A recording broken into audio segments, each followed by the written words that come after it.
The RNC was in Milwaukee last week. You were there, and a lot of the speech is centered around how the GOP's platform is better than 4 more years of President Biden. Now that there won't be 4 more years of President Biden, is the Republican Party's platform changing, or are you saying, no, the message is still the same? No, I think the platform it has not really changed. It's very similar to the platform of Reagan. It talks about peace through strength.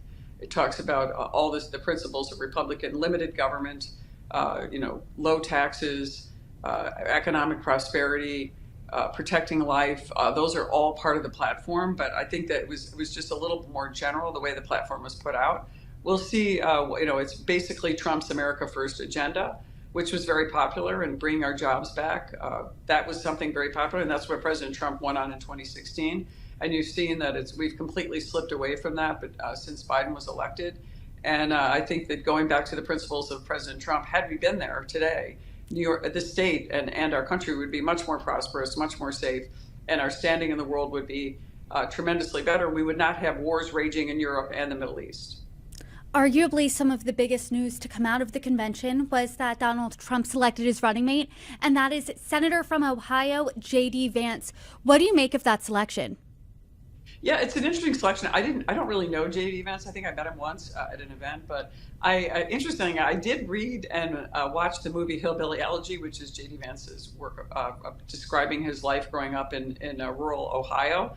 I can kind of relate. I went to law school in Ohio. I come from a state that I call upstate New York, the Rust Belt of New York, very similar to the lifestyle that J.D. Vance had, knowing what it's like to lose your jobs to overseas interests, to get ravaged by high taxes and a lot of those issues that they faced in Rust Belt towns.